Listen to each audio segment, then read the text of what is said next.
You set a goal, you started it, you've even built up a little bit of momentum, but ultimately there's what we would call a pattern disruption. You got sick, you went on vacation, spring break is coming up, a holiday is coming up. Something has disrupted your system.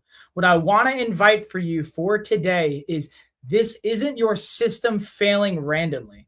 It is falling to disruption, a very vulnerable chink in its armor, which is a pattern disruption.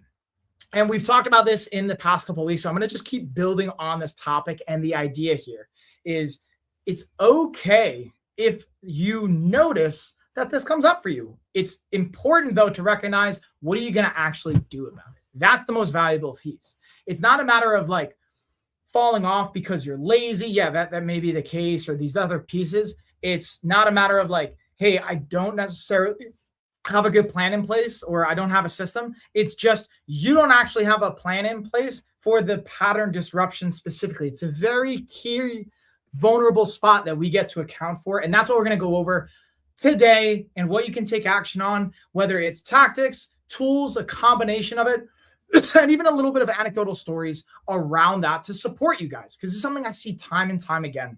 I keep talking about it because this time of year, really all times of year, but specifically around when I'm filming or we're doing this live is spring break. But this applies to winter. This applies to all seasons, all dynamics. Pattern disruptions are going to come up no matter what. So first and foremost, let's go over a little bit of a system and a formula that we are going to implement and utilize. This is the backbone of pretty much all of my coaching, all of LOF's coaching, and really anywhere I've seen have success in a coaching capacity. I've been coaching now for 20 years. I'm a board certified health coach, a retired professional fighter, WKA light heavyweight champion. I've traveled the world. I've coached everywhere from Phuket top team in Thailand with world champions all the way to New York and everywhere in between. I've worked for the UFC gyms, their franchises, their corporate offices. And I'm telling you, seeing from elite athletes and performers to day-to-day, just everyday persons and individuals and parents, there's commonality in the formulas and coaching. Oh, what's up, Nick? Being able to see these 4 steps is key, and being able to nail these 4 variables is going to dictate whether you're successful or not, from my understanding, experience, and what I've seen on the data. Number 1, having awareness. Whether we're measuring something, whether we're auditing something, having awareness is going to be key. Number 2, being able to have intention, having a plan. How does a GPS system works?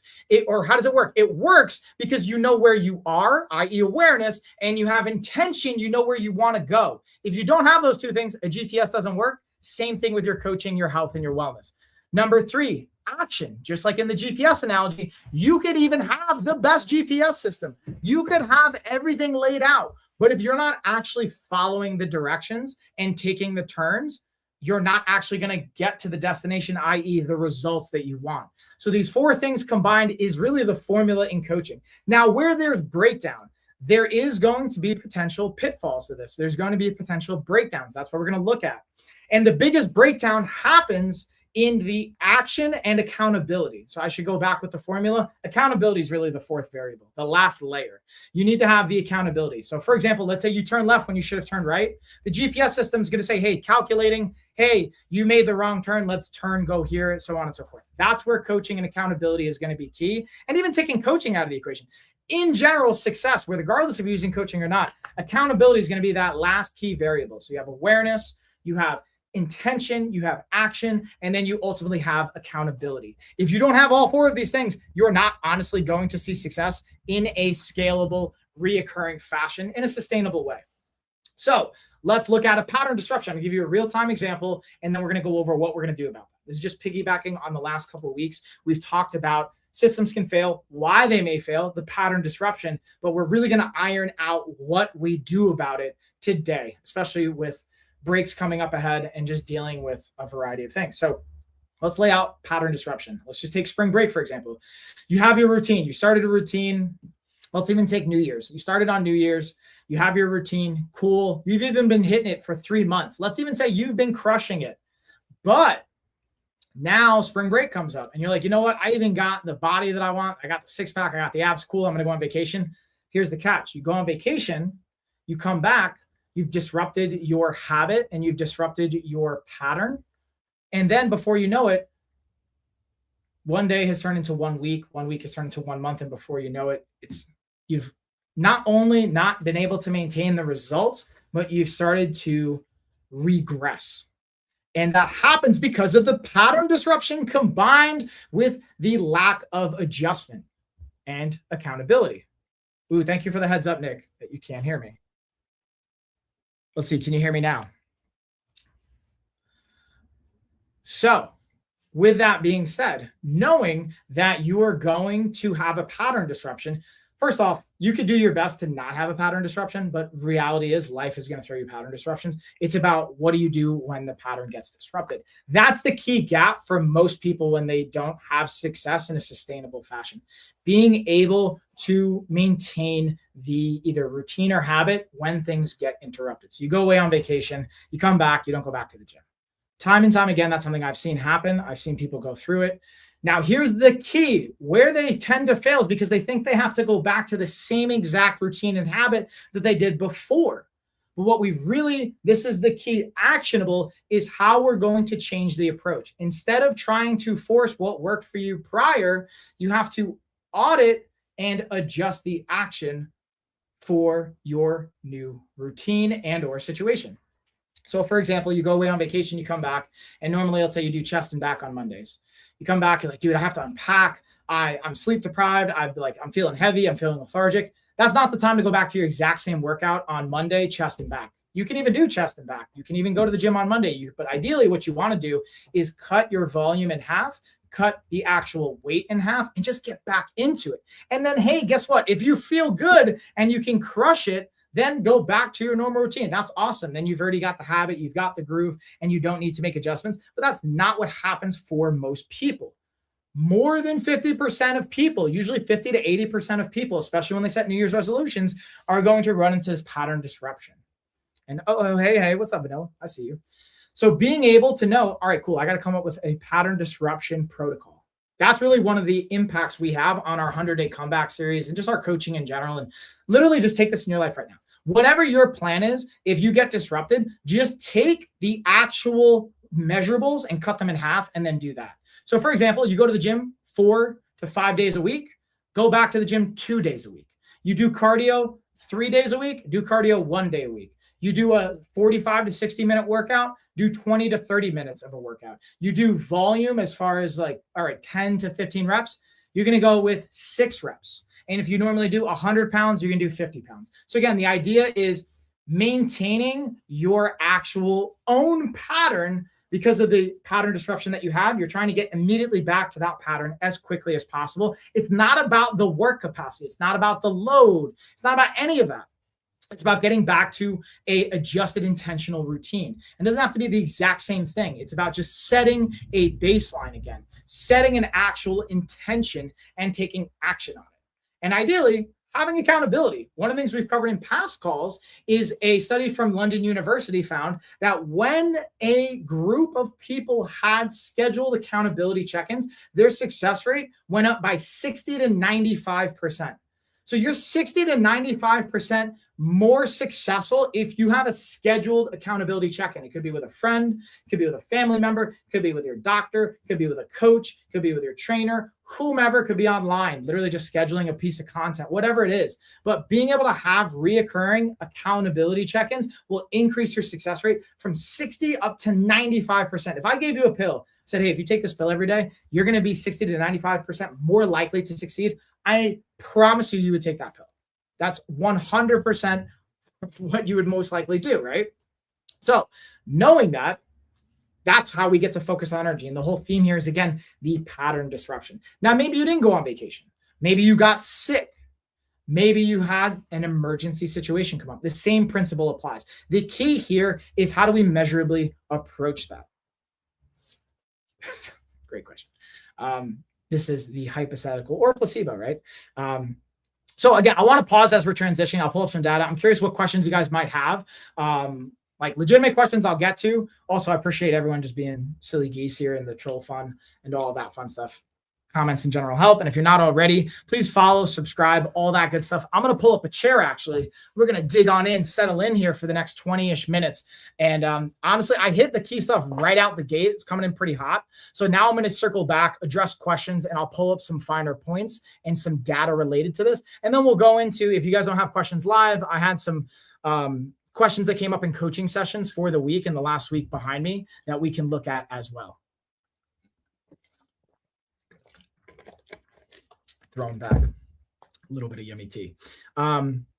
So with that being said, I'm going to hit you again with some metrics or some kind of like at least data points that become helpful. And one of the other things when we talk about pattern disruptions is it doesn't have to just be like, again, vacation or getting sick. It could just be stress and sleep deprivation. Maybe you're having a baby. Because babies are beautiful. Obviously, having a kid's like an amazing thing to bring into this world, but it can be extremely stressful and sleep depriving. So when you are stressed, your logical, rational part of your brain gets reduced. What does that mean for our health and our wellness? What that means, thank you, by the way, Vanilla, I appreciate it.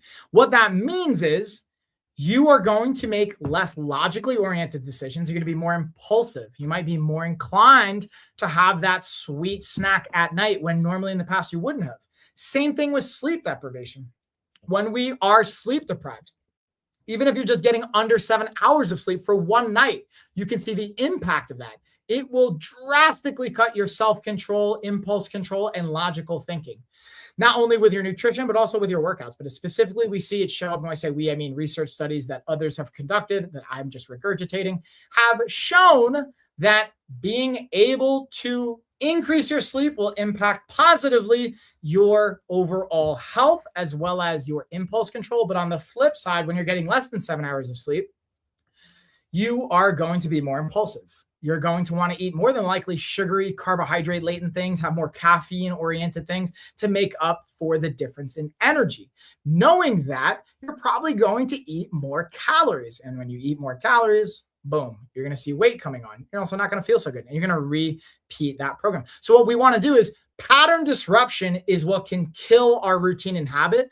But on the flip side, we can take that same information and apply it in our system as like kind of a secret weapon. So if we started, let's say you got back from vacation, you interrupted your routine, or you got sick, you got stressed, whatever, you had a baby, it interrupted your routine, you got injured, something happened, and you started picking up a habit or a routine you don't like. Eating at night more than you would want to, not working out, being able to choose video games instead of exercise, whatever. And I like video games, so it doesn't mean don't play video games. Just if you're playing video games instead of exercising, you're probably going to gain weight, as an example. Or you're going to get weaker. You're not going to get stronger. Your performance isn't going to improve. More likely it's going to suffer, depending on what games you're playing. So the point is that's now a new pattern you're creating. So we could take that same principle of, okay, pattern disruptions are impactful. We use that same psychology and say, okay, cool. Now I'm going to disrupt this pattern I don't want. The behavior I don't want, I'm going to create a pattern disruption. And it may be cool. I'm going to journal. I'm going to use my planner to be able to jot down what I'm doing, what I'm feeling, what I'm thinking, so that I'm going to potentially be less impulsive. I'm going to use another activity, ideally a joyful oriented activity, or another thing, even being social, going for a walk, a baseline, pretty minimum friction, minimum effective dose activity to be your pattern disruptor. Maybe it's taking your dog for a walk. For example, Misha broke her leg. I have a German Shepherd. She broke her leg almost 2 months ago now, or a month and a half ago, and she had to get surgery. So it was extremely stressful. And it's obviously impacting sleep. It was financially stressful, all these things. But guess what? That doesn't mean that just because I'm not walking my dog means I don't go for walks anymore. I can find substitutes and different ways to do it, as an example. So that is a little bit on, again, the plan of attack and where systems to recap all of this. So let's take our formula. We have awareness, intention, action, and accountability. This is the 4-step formula that delivers results. We've created a plan from that. We've even implemented a routine. That routines maybe even become habit. But we've had a habit disruption, a pattern disruption come up, being sick, being stressed, going on vacation, whatever. And now we are struggling to get back to it. Instead of trying to force the same thing, you just cut everything in half, cut your volume in half, cut your goal in half, being able to do less of it and just bridging the gap. And ideally, you're working with a professional that is strategizing with you, because you can try and do it yourself, but probably what got you there is having a plan. And maybe you have all the knowledge. That's the cool thing with technology now, live streaming, social media. You have so many experts. We have more access to information than ever before. So you may not feel like you need a coach. This is where coaching can be impactful, but just being able to leverage your knowledge isn't enough. It's the built-in accountability and action-oriented planning, and then being able to take action, right? So we know, okay, cool. The process is I'm going to go to the gym, or I'm going to move my body for even 3 to 5 minutes 2 times this week. That's, if you don't know where to start with that. Move your body for 3 to 5 minutes, 1 to 2 times this whole week. Then from there, you progress each week until you are no longer able to do it anymore. If even in the first week you weren't able to get 3 to 5 minutes of movement 1 to 2 times per week, we even get more conservative, 1 to 3 minutes per week as the example for movement. And saying, okay, if you can't do that, then you really get to seek out a support mechanism, because there's something going on, not even just physically, but psychologically, that you get to look at and offer up accountability. And that's where tagging in accountability, scheduling an accountability check-in with a friend or a family member becomes impactful. Or on the flip side, let's say you don't like eating. So this is you don't feel good, right? You got sick. I've had that happen when I get sick. I don't want to eat anymore. And for those that are trying to particularly gain muscle and performance, if you're not eating enough protein, enough energy and calories and fuel for your body, you're going to see a drop in performance too. So being mindful of, okay, what do you enjoy? That's a key component. Yeah, and that's why I'm bringing that up, because I think that's a good point, being able to look at what does feel good, what feels accessible. We start with that, we build from there. And sometimes that's a smoothie. Oh, what's up, Johnny? Being able to say, hey, I'm going to start with a smoothie, for example. Or, hey, maybe I'm going to look at a meal that I really enjoy that feels accessible, but it's not overwhelming. Starting with those accessible pieces. So again, I'm going to pause there. I'm going to see what questions we have, and then I'm going to reference a little bit more on the data side, especially when it comes to habits and where people tend to drop off. And then I'll go into some other questions that even some of my clients have brought up as well. Yeah, it's great getting outside. Love it, bro.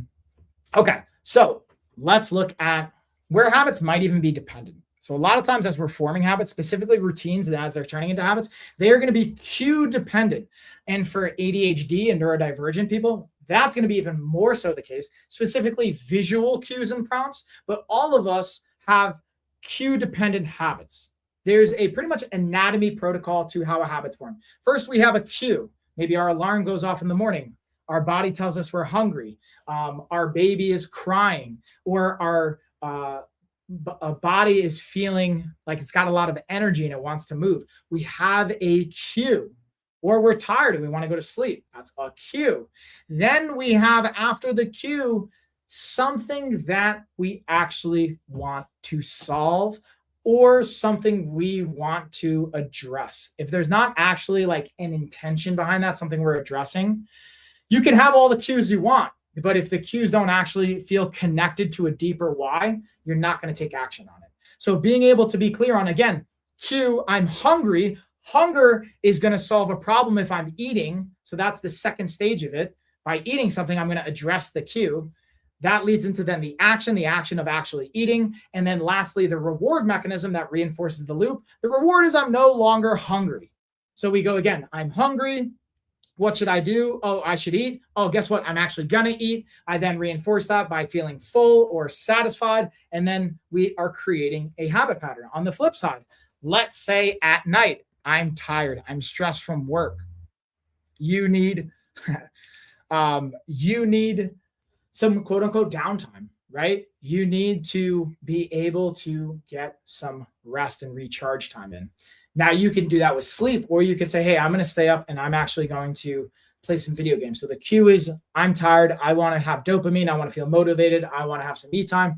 Boom. I'm the, what we want to address is the discomfort related to that. And then we're going to use the actual action of playing video games. And then what's the reward? The reward is the dopamine, or the signaling to you enjoy this.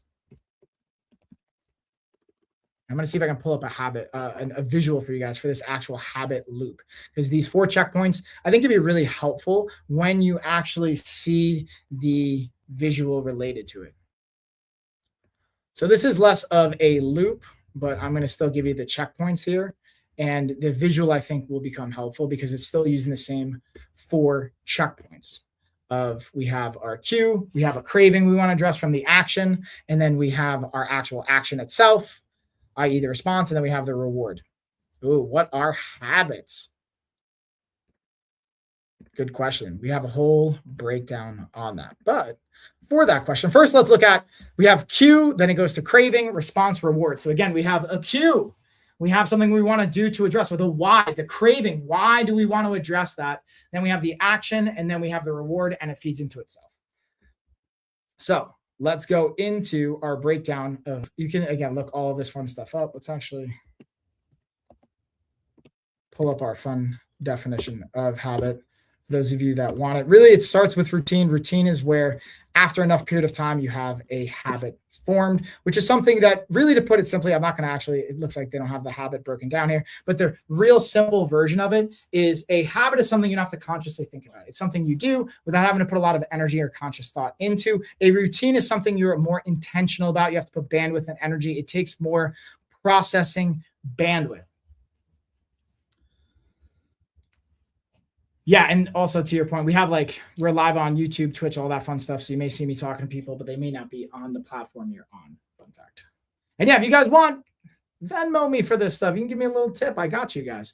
You can check the link tree. I actually have my Venmo in the link tree wherever you're watching this. Or if you're appreciating and enjoying this, just make sure you're following, subscribing, liking, all that good stuff, commenting, sharing. It's very helpful. And the cool part is we're live on Amazon and the TikTok shop as well. On Amazon Live, you can see all the things that I tend to utilize, whether it's my weekly and monthly planner, whether it's my day-to-day planner that I break down all my stuff and stay organized, whether it's my journal, all these things and tools, my supplements, our fitness routine, our bands, all of this stuff is in there if you want to check it out.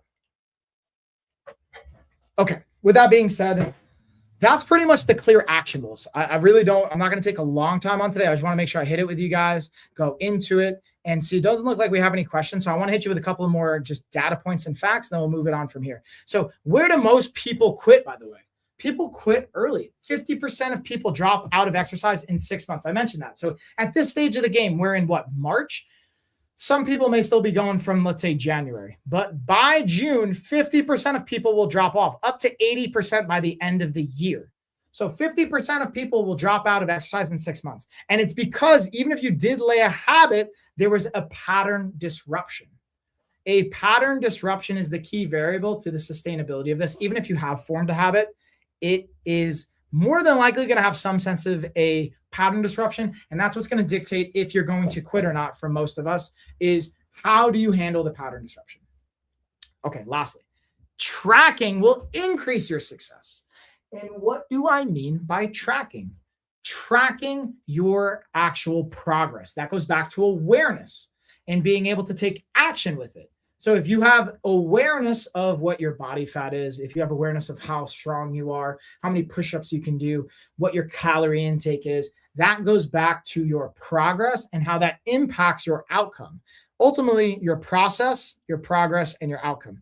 If you can't change something, it's more than likely because you're not measuring it. So the cliche goes, you can manage what you measure. So if you're not measuring it, more than likely that's probably why you're failing, because you're not actually having some measurable components.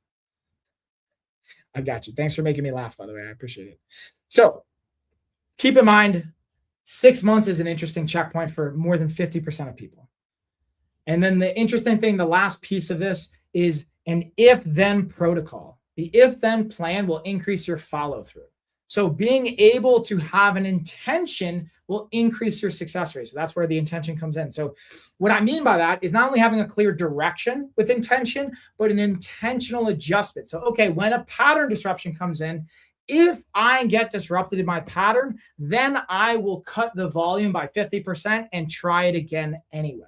And I will keep doing that. I will keep cutting the volume and the goal by 50% until I can do it again.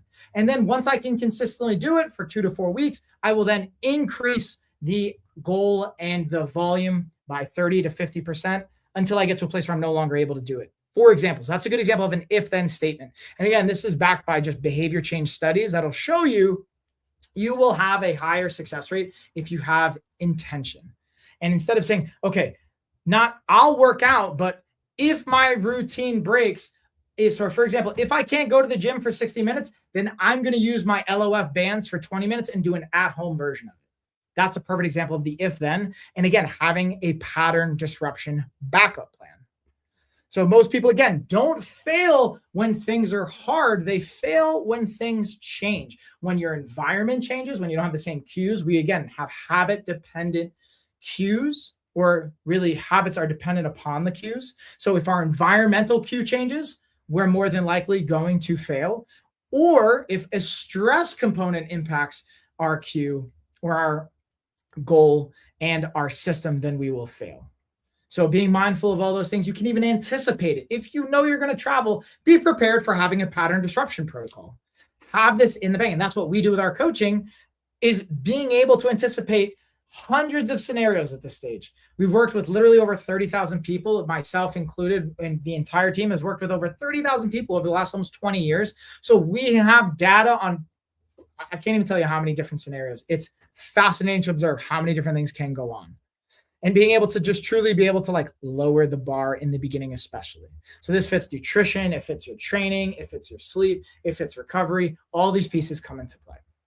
So again, that's the actionables. Just to recap of all of this, we have on Amazon, on TikTok, we have books, we have our bands. The biggest thing I would say is if you don't know where to start, go to our website, go to lifestyleoffitness.com. We have intake form. You can jump on a free call. We'll chat with you, myself or my team. We'll go over. And at the end of the day, we'll send you in a direction that's going to feel helpful. Even if it's not with us, we will send you in a direction either through our own programs, or we will refer out or give you a clear plan of attack. I literally, before I jumped on this live stream, I had a call with someone, and she's a nurse that has back herniations. She wants to get into boxing. She has in the past. She doesn't know how to. She doesn't know how to make it sustainable, how to realize her goals. We're putting her on a diagnostic program, and we're going to take her from there. I know we're going to be able to transform her life. That's what we do. Now, if for whatever reason it doesn't work out, I already have a backup plan on where we're going to send her and the support systems and some free resources that we have. So the point is, start with that. If you don't know where to start with that. All right, y'all, that's pretty much it. I'm going to bring it home from here. I'm going to send some follow-up. Speaking of the person I just talked to, I appreciate you guys. Again, we'll be back next week for our office hours. It's 6:05 Eastern Standard Time every single Tuesday night. The only thing we're going to do is probably for spring break. It's probably actually going to be the same time. I'm going to have some more guests lined up in the weeks ahead, so stay tuned for that. If you guys have questions, again, you can go to our website. You can submit questions for talking points. And the next time we have someone submit an actual talking point, I'm going to do a cash giveaway. Also, stay tuned. Coming up in September, this September 2026, it is LOF's 15-year anniversary being in business. So we're going to have something really big planned for giveaways and for support. So make sure you're staying tuned. We're going to have some events planned around that. That's it, y'all. I'm going to get to it. I'll let you guys get to it. Again, follow, subscribe, like. Your insights appreciated. I appreciate you guys. Vanilla, thanks for hanging. Johnny, good to see you. Nick, I want to say Riney, what's up? Ski, all you guys. Catch y'all on the next one. Later, y'all.